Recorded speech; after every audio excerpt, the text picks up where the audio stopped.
Vamos a abrir la Biblia, hermanos, en el libro de Génesis. En esta ocasión nos corresponde iniciar el estudio del capítulo número 15. Dice la palabra de Dios en Génesis capítulo 15, versículo 1. Después de esto, la palabra del Señor vino a Abraham en una visión. No temas, Abraham, yo soy tu escudo y muy grande será tu recompensa. Pero Abraham le respondió: Señor y Dios, ¿para qué vas a darme algo si aún sigo sin tener hijos y el heredero de mis bienes será Eliezer de Damasco? Como no me has dado ningún hijo, mi herencia la recibirá uno de mis criados. No, ese hombre no ha de ser tu heredero, le contestó el Señor. Tu heredero será tu propio hijo. Luego el Señor lo llevó afuera y le dijo: mira hacia el cielo y cuenta las estrellas, a ver si puedes. Así de numerosa será tu descendencia. Abraham creyó al Señor y el Señor lo reconoció a él como justo. Hermanos, recordemos que en el capítulo 14 que estudiamos anteriormente, Abraham fue a luchar contra los reyes que se habían confederado bajo la dirección del rey Kedorlaomer, a quien derrotó juntamente con sus ejércitos, y así logró liberar a Lot, su sobrino, que era realmente la motivación que impulsó a Abraham a emprender ese esfuerzo militar. Ahora, lastimosamente, a pesar de esta experiencia difícil que Lot había vivido, él no aprendió la lección, porque aunque no se nos relata acá, pero más adelante encontraremos que nuevamente Lot está viviendo en Sodoma. Y eso significa que él no había aprendido el peligro que existe de mezclarse con personas que no son agradables al Señor por las razones que explicamos ya en su oportunidad. Ahora, Abraham ha regresado y él se encuentra nuevamente en la tranquilidad de Mamre, que es donde él había establecido su campamento. Y en la tranquilidad de la noche, seguramente comienzan a venir al corazón de Abraham ciertos pensamientos, ciertas reflexiones que provocan en él un temor. Y estas reflexiones eran en relación a que él había derrotado una confederación de varios ejércitos, que cada uno tenía su propio rey y los había derrotado a todos. Y él comenzó a pensar que en algún momento, tarde o temprano, podía producirse un deseo de venganza o de desquite de estos reyes y atacar a Abraham. Y realmente Abraham era alguien que no tenía muchas personas. Él solo tenía los criados que habían nacido dentro de su hogar, es decir, los esclavos. Incluso para ir a esta pelea, él tuvo que aliarse con Mamre y con los hermanos de él, que eran Aner y Escol. Entonces, Abraham sabía que él solo era una presa fácil de estos reyes que pudiesen en algún momento venir a atacarle, a vengarse por la derrota que él les había infligido ahora. Entonces, en ese tipo de pensamientos estaba cuando esa noche, porque era de noche, dice que el Señor vino a Abraham en una visión y le dijo: no temas, Abraham. Esta es la primera vez en la Biblia que aparece la expresión no temas. Y estas palabras que Dios le dice a Abraham, también en su momento se las dirá a Isaac, y luego se las dirá a Jacob, y luego a Israel, y luego aparece ya múltiples veces en la palabra del Señor.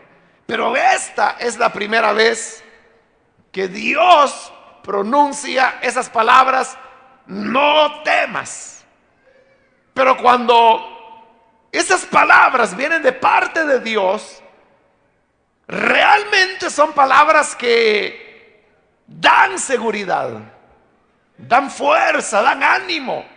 Porque le dice el Señor: no temas. Es Dios quien le está hablando. Pero enseguida añade y le dice: yo soy tu escudo. Y un escudo, usted sabe que tiene como función proteger a una persona. Un escudo es para protegerse de la lanza o la espada o el dardo enemigo. Es una cubierta, es una protección. Pero Dios le está diciendo a Abraham: yo soy tu escudo. Es decir, no temas, porque yo soy quien te protege, quien te rodea. Para Abraham, escuchar estas palabras debió haber sido un consuelo tremendo, porque él dijo: bueno, entonces eso significa que aunque vengan estos reyes a atacarme, yo estaré seguro, porque el Señor es mi protector, Él es mi escudo. No temeré lo que el hombre me pueda hacer. Pero esas palabras, no temas, como le dije anteriormente, son palabras que el Señor ha dicho repetidas veces a su pueblo. Incluso el Señor Jesús varias veces les dijo a sus discípulos: no teman. Cuando Pablo se encontraba en Corinto, también el Señor le habló y le dijo: no temas y no calles. Entonces Dios es un Dios que siempre tiene cuidado de su pueblo, siempre nos está protegiendo. Y en una época, hermanos, como la que estamos viviendo en nuestro país, cuando hay violencia, cuando hay asesinatos por doquier, creo que esa promesa del Señor viene a ser para nosotros un consuelo fuerte. Porque Dios también nos dice a nosotros: no temas, yo soy tu escudo. Porque estamos en una época cuando, si uno se pregunta dónde encontrar seguridad, uno no puede decir el peligro está en las calles, pero en mi casa yo estoy seguro. No se puede decir eso ahora. O nadie puede decir: bueno, si yo voy en mi vehículo, ahí yo no tengo problema. Tampoco ahí se está seguro. Ni en el autobús, ni en el trabajo, ni en ningún lugar. Pero nuestra seguridad, nuestra protección, no depende de dónde estamos, sino de la relación que tenemos con Dios. Y Él lo que dice es que no debemos tener temor. Porque hoy las personas tienen mucho temor, no quieren salir. No quieren ni siquiera enviar a sus niños a la escuela porque saben que hay muchos peligros en la calle y le dicen: hijo, hija, yo prefiero que mejor repitas este año, pero no te voy a enviar a la escuela, es mejor que te quedes acá. Porque hay temor en las personas. Pero el problema es que el otro año las cosas, lo más probable es que van a estar peores, porque no se está haciendo nada por tratar de prevenir la situación. No temas. Los que somos hijos de Dios podemos estar confiados, porque Él nos dice: no temas, yo soy tu escudo, yo soy tu protección, yo soy quien te cuida, yo soy quien te guarda. Y como dice también el Salmo, que no temeremos a mortandad que en medio del día destruya, ni a saeta que en la noche también pueda ser un peligro, porque hemos tomado al Señor como nuestra protección. Él nos guardará. Cuantos confían en el Señor jamás serán avergonzados.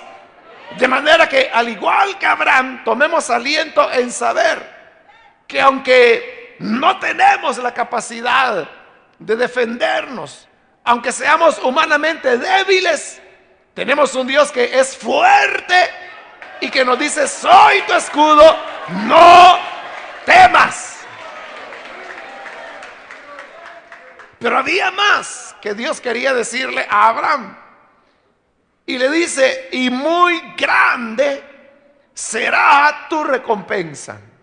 Es decir, Abraham había mostrado fidelidad a Dios cuando él decide rechazar el ofrecimiento que el rey de Sodoma le hacía. Eso fue lo que estuvimos mencionando en la última oportunidad. Pero eso hablaba de la integridad del corazón de Abraham. Y en respuesta a esa integridad y fidelidad de Abraham, ahora viene Dios y le repite, y digo repite porque es una promesa que ya le ha dado antes: muy grande será tu recompensa. Hasta este momento Dios le ha dado varias promesas a Abraham. En el capítulo 12, por ejemplo, le promete que la tierra a la cual ha llegado es una tierra que le pertenecerá a él y a su descendencia para siempre. Pero le está hablando de una descendencia, y aún le dice que en él serán benditas todas las naciones de la tierra. En el capítulo 13, la promesa se centra en la descendencia que él va a tener, en los hijos que tendrán. Y ahora de nuevo Dios le está diciendo que su recompensa será grande. No obstante, hermanos, hasta este momento, Abraham es un hombre que solamente ha estado escuchando a Dios. En todo lo que hemos estudiado de Abraham, él simplemente es el hombre que oye a Dios y le obedece. Pero aquí es la primera vez cuando Abraham se atreve a hablarle a Dios, y lo hace para presentarle un reclamo. Y es lo que encontramos en el versículo 2. Pero Abraham le respondió: Señor y Dios, ¿para qué vas a darme algo si aún sigo sin tener hijos, y el heredero de mis bienes será Eliezer de Damasco? En esa época había una costumbre que se había originado en los pueblos hurritas, se llamaban.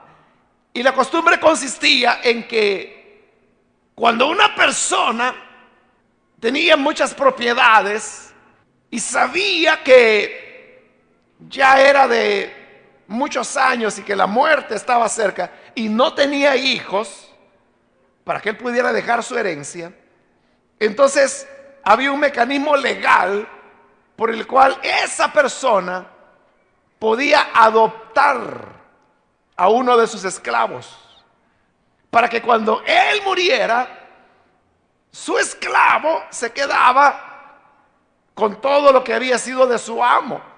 Pero ese esclavo que había sido adoptado tenía la responsabilidad de darle una sepultura digna a su amo. Entonces, esa era la costumbre, que aquellos que no tenían hijos adoptaban a uno de sus esclavos para que fueran los herederos. A eso es a lo que se está refiriendo Abraham. Claro, Abraham en este momento no ha adoptado a Eliezer, que era un criado que él había comprado y que era originario de Damasco. Este Eliezer era el hombre de confianza de Abraham, de tal manera que aunque no se menciona su nombre, en el capítulo 24 de Génesis, que es cuando Abraham anda buscando una esposa para su hijo Isaac, todo el mundo cree que ese criado a quien Abraham le encomienda la tarea de ir a buscar una esposa para su hijo es Eliezer. Pero note el nivel de confianza que había, porque en realidad en esa época la costumbre era que era el padre quien seleccionaba la esposa para su hijo. Pero él está delegando eso en su criado, en Eliezer. Entonces fíjese el nivel de confianza que Abraham tenía con él. Lo veía no como un esclavo, lo veía como un familiar, como alguien que, según se muestra en el capítulo 24 de Génesis, también es alguien que teme al Dios de Abraham, que ora al Dios de Abraham, que depende de las indicaciones que el Dios de Abraham le da, que alaba al Dios de Abraham cuando ve cómo el Señor lo ha guiado con éxito en su misión. Entonces Abraham había pensado que al no tener hijo, lo que él iba a hacer era adoptar legalmente a Eliezer como que si fuera hijo suyo, para que al morir todas sus propiedades le quedaran a Eliezer y Eliezer se encargara de hacerle un funeral digno a Abraham. Ahora, uno podría decir, bueno, qué atrevido es Abraham, ¿no? Que le dice, Señor, ¿para qué me estás prometiendo más cosas? Me estás diciendo que será grande, muy grande mi recompensa. Pero yo, ¿para qué quiero más recompensas? Si yo no tengo hijos que me hereden. Tú me has dicho que voy a tener un hijo, pero no lo tengo. Y quien va a heredar es este criado, este Eliezer de Damasco. A él le va a quedar todo. Pero ¿sabe cuál es la razón por la cual Abraham ahora está haciendo ese reclamo a Dios? Es porque desde su llegada a Canaán hasta este capítulo 15 que estamos leyendo ahora, que solamente son unos 3 capítulos que uno puede leer en unos minutos, pero en la realidad ahí han transcurrido ya alrededor de 10 años. O sea, a esta altura ya Abraham ya lleva 10 años en la tierra de Canaán, que posteriormente se llamará de Israel, y la respuesta no viene. Y usted sabe cómo somos los seres humanos, que cuando Dios nos promete algo, decimos amén, pero queremos esa respuesta pronto. Pero en el caso de Abraham, habían transcurrido ya 10 años y él sabía que cada vez estaba más viejo y su esposa Sara también continuaba envejeciendo, es decir, cada vez era menos probable que él pudiese llegar a ser un padre como Dios le había prometido. Por eso es que ahora le dice, Señor, ¿para qué me prometes más cosas? ¿Para qué me vas a dar más recompensas si yo no tengo hijo a quien heredarle? Pero es porque él ha esperado ya por 10 años. Yo no sé si usted tendría la paciencia que Abraham ha mostrado hasta este momento de esperar 10 años por una promesa. 10 años esperando una respuesta. Por eso es que Abraham le dice eso a Dios. Y en el versículo 3 continúa diciendo, como no me has dado ningún hijo, mi herencia la recibirá uno de mis criados. Es decir, le está diciendo, Señor, yo ya pensé que como estoy envejeciendo y voy a morir, lo que haré es que voy a adoptar uno de mis criados y mi herencia le va a quedar a él, porque no tengo hijo. Pero aquí viene la respuesta de Dios. En el versículo 4 le dice, no. Y es una negativa tajante, no. Ese hombre, o sea, Eliezer, el de Damasco, no ha de ser tu heredero, le contestó el Señor. Tu heredero será tu propio hijo. Entonces, cuando el Señor le dice, será tu propio hijo, le está diciendo, ¿quién te va a heredar? No es un hijo adoptado, sino que será tu propio hijo. En el hebreo lo que dice literalmente es un hijo nacido de tus entrañas, le dice. Es decir, que es bien claro de que iba a ser no un hijo artificial o un hijo adoptado, sino un hijo nacido de él. Claro, nosotros hoy en día no utilizamos la expresión hijo de mis entrañas, ¿no? O él es hijo de las entrañas de ese hermano. O sea, no hablamos así. Hablamos así como está traducido acá. Es el hijo de ese hermano. Es mi hijo propio. Entonces le está diciendo, te heredará tu propio hijo. Es decir, no iba a ser alguien de afuera, sino que hijo de él. Versículo 5. Luego el Señor lo llevó afuera. Es decir, que esta visión, hermanos, era una visión un poco prolongada, porque han estado dentro de la tienda de Abraham y ahí Dios es donde le ha estado hablando todas estas cosas. Pero de repente Dios le dice, vamos afuera. Abraham se levanta, recuerda, era de noche, y él sale fuera de su tienda. Y cuando ya están al aire libre y han caminado, le dice el Señor, mira hacia el cielo y cuenta las estrellas, a ver si puedes. Así de numerosa será tu descendencia. Entonces Dios quiere ahora terminar de confirmarle a Abraham que la promesa que él le ha dado es real, es verdadera. Y por eso lo lleva afuera y le dice, mira hacia el cielo. Y Abraham levanta su vista. Y recuerde, él vivía arriba en la parte montañosa de la tierra. Allí casi no vivía nadie. Probablemente ya era tarde y no habían fogatas encendidas, a menos que hubiera sido una noche de mucho frío. Es decir, el cielo se veía limpio, estrellado, y Dios le dice, mira las estrellas, cuéntalas, a ver si puedes. Trate usted un día, sobre todo hoy que ya viene el verano, cuando el cielo se pone estrellado, y trate usted de contar las estrellas, a ver si puede. Entonces Dios le dice, así será tu descendencia, tan numerosa que no se podrá contar. Y desde ese día, para Abraham, el cielo adquiere un significado diferente. Porque cada vez que él veía las estrellas, se recordaba de la promesa que Dios le había dado, que su descendencia sería tan numerosa como las estrellas, que no se podría contar. Ahora, piensa en esta situación.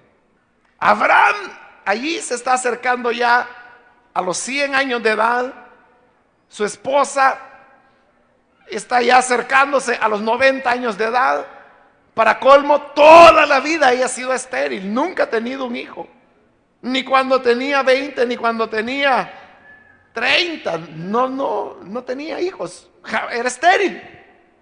Ha esperado por 10 años que nazca un hijo y no ha nacido ni uno. Pero Dios insiste en que tendrá descendencia y ahora le está diciendo que serán tantos los hijos que tendrá, que serán incontables como las estrellas de los cielos. Han pasado 10 años y la promesa no se cumple. Entonces, ¿cómo creerle a Dios? Ese sería el punto, ¿no? ¿Cómo creerle a Dios lo que Él está diciendo? Porque desde todo punto de vista parecía ya imposible, que no se podía realizar. Sin embargo, aquí viene lo sorprendente.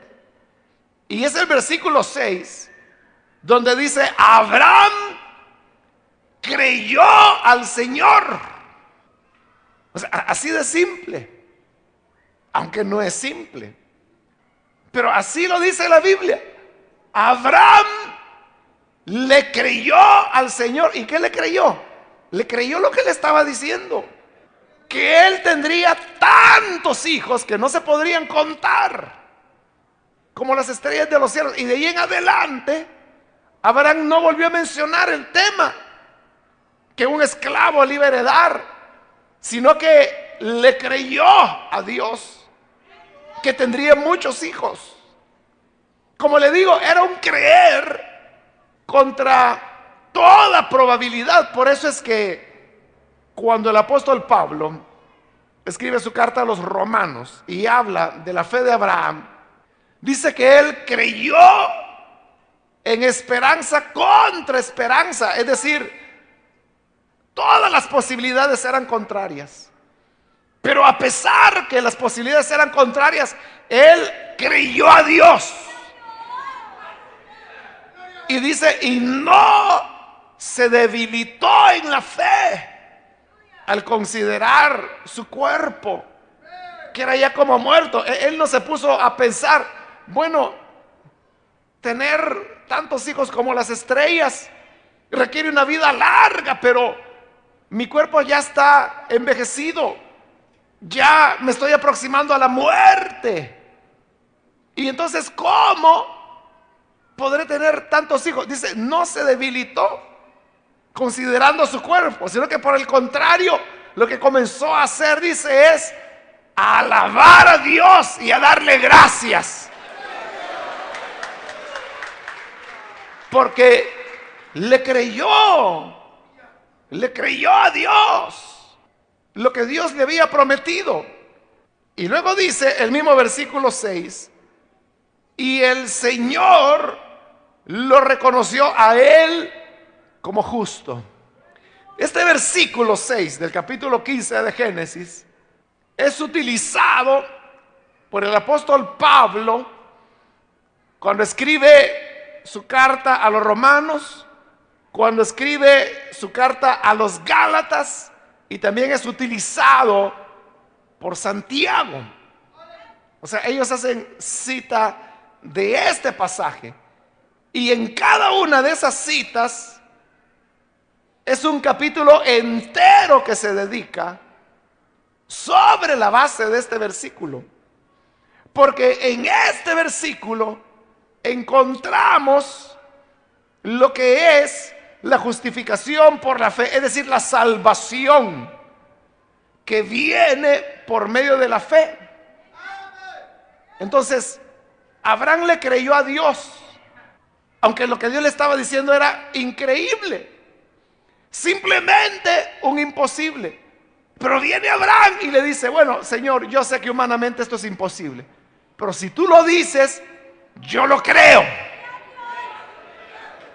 Pero a Dios le agradó tanto, le agradó tantísimo que Abraham le creyera, que Dios dijo, este hombre es un hombre justo. Y es ahí donde dice que su fe le fue contada por justicia. Es decir, Abraham no era un hombre perfecto. Ya hemos estudiado los errores de él, su egoísmo, su ambición, su mentira. O sea, todo eso era Abraham. Abraham era cualquier cosa menos íntegro, menos santo. Pero cuando él viene y le cree a Dios, Dios se complace tanto de esa fe de Abraham, que esa fe se la cuenta como que si fuera justicia, santidad, integridad. Y desde ese momento Abraham es un hombre salvo. Pero no solo eso, sino que se convierte, como se le llama, en el padre de la fe. Porque ese es el camino, ese es el modelo, esa es la senda que lleva a salvación. Nadie jamás se salvará por sus propios méritos.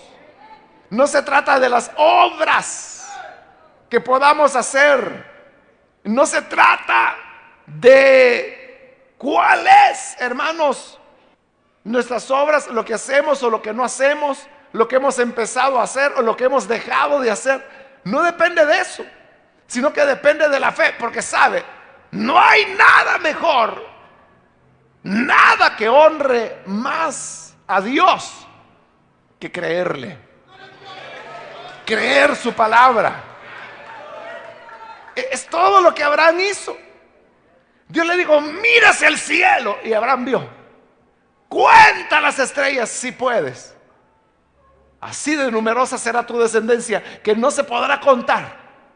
Y Abraham dijo, Señor, te creo. Te creo.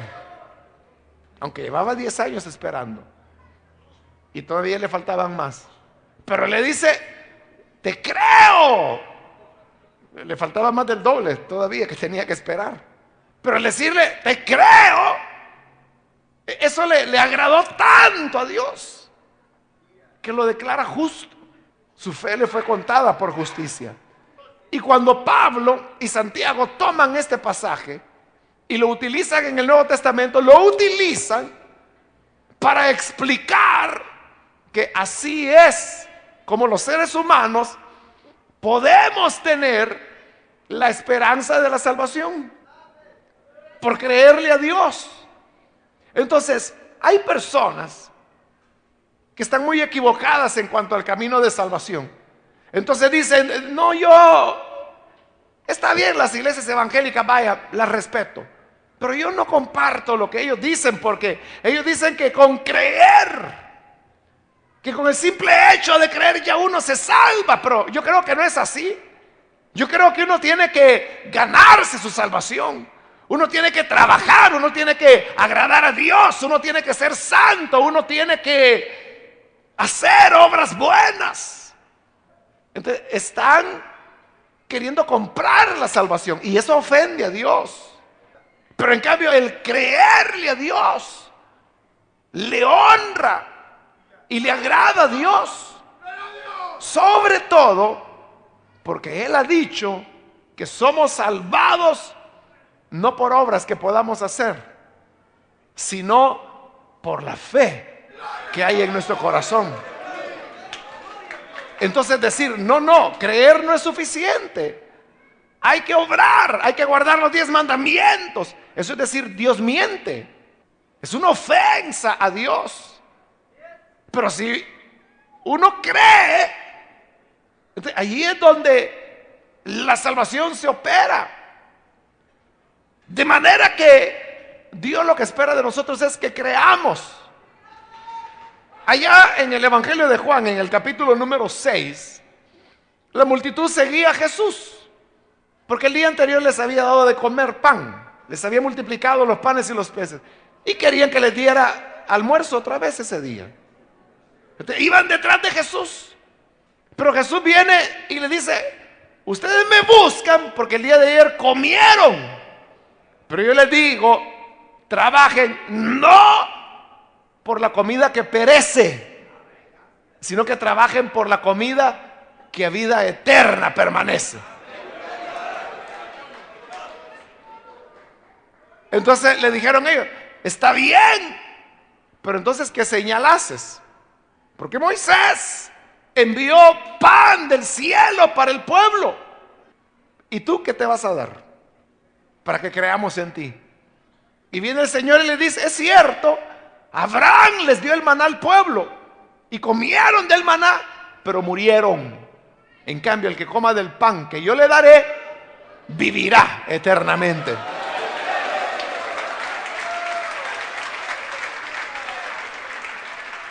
Entonces, vienen ellos y como lo que querían era el almuerzo, le dice, danos de ese pan. Entonces viene Jesús y le dice, está bien, yo les puedo dar de este pan, pero para tener de este pan, ustedes tienen que hacer la voluntad de Dios, creerle a Dios, créanle a Dios. Entonces Jesús enfatizaba la fe, pero vienen ellos y le preguntan, ¿cuál es la obra de Dios? Fíjese, Jesús hablando de creer y ellos hablando todavía de obras. ¿Cuál es la obra de Dios? Y Jesús viene y le dice, la obra de Dios es que crean en el que Él ha enviado. Entonces, le está diciendo, Dios no quiere más obra que la de creerle a Él cuando se habla en términos de la salvación. Entonces le dice, la obra de Dios es que le crean a Él. Créanle. Ese es el problema, que el hombre siempre está pensando, bueno, ¿y qué tengo que hacer? ¿Cuánto hay que pagar? ¿Cuál es el reglamento de esta iglesia? ¿Y aquí qué es prohibido? ¿Y cuáles son mis obligaciones? Es que el evangelio no es ni de obligaciones, ni de reglamentos, ni de nada de eso, sino que el evangelio es el creer. Al igual que Abraham, le creyó al Señor. Y al creerle, el Señor estaba tan agradado, porque este anciano había creído lo que él le había dicho, que dijo, este es un hombre justo. Y su fe le fue contada por justicia. Ahora, Jesús a nosotros no nos está ofreciendo que vamos a tener tantos hijos como las estrellas incontables, pero Él sí nos está diciendo, el que en mí cree no vendrá a muerte, mas ha pasado de muerte a vida. Yo soy la puerta, y el que por mí entrare será salvo. El punto es entonces, ¿podemos creer eso? Entonces, si alguien viene y dice, sí, Señor, yo creo que tú eres el camino, la verdad y la vida, creo en ti, me arrepiento y te recibo como mi Salvador. Ese que cree, igual que Abraham, su fe le es contada por justicia. Y Dios dice, este es un hombre justo, esta es una mujer justa, santa. Y cualquiera diría, ¿qué? Esa vieja santa si es una chambrosa tremenda. Bueno, podría haberlo hecho, pero ahora se ha arrepentido y ha creído en el Señor. Porque la fe es la que nos coloca delante de Dios en una posición en que para Él somos santos. Mire, en el libro de Números hay una historia de cuando Israel había acampado y entonces aquel rey, Balac, trata de atacar a Israel y por eso contrata a Balaán, que era un profeta que profetizaba dependiendo cómo le pagaran. Pero como no pudo hacerlo porque Dios se lo impidió, entonces lo que hacen es que comienzan a enviar las muchachas más bonitas que tenían, paganas, ¿no? Y ellas se meten al campamento de Israel. Y cuando los muchachos israelitas ven a estas jóvenes, eran las más hermosas, las más atractivas, y más que les hacían ojitos y todo eso. Porque ese era el plan, hacerlos pecar. Ese fue el consejo de Balaán. Porque él dijo, mira, yo no los puedo maldecir porque Dios no me lo permite. Pero tú no tienes necesidad de contratarme a mí para que yo los maldiga. Dios los puede maldecir a ellos. ¿Cómo? Le pregunta el rey. Fácil. Todo aquel que peque, Dios lo va a maldecir. Hazlos pecar. Envía a las muchachas más hermosas, las más coquetas, las más maliciosas, de manera que el pueblo fornique, y cuando fornique, Dios mismo los destruirá. Y tú no tendrás necesidad de ni siquiera levantar un dedo para derrotar a Israel.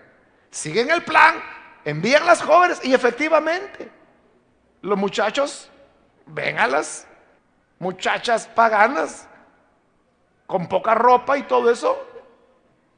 Al momento estaban ya en pecado, pero cuando están en esa situación, viene Dios y habla y dice, yo no he notado pecado en Israel. Entonces me diría, bueno, entonces Dios está ciego o qué? Porque el pueblo está pecando. Pero él decía, yo no he visto pecado en Israel. Porque era un pueblo que tenía fe, que había creído.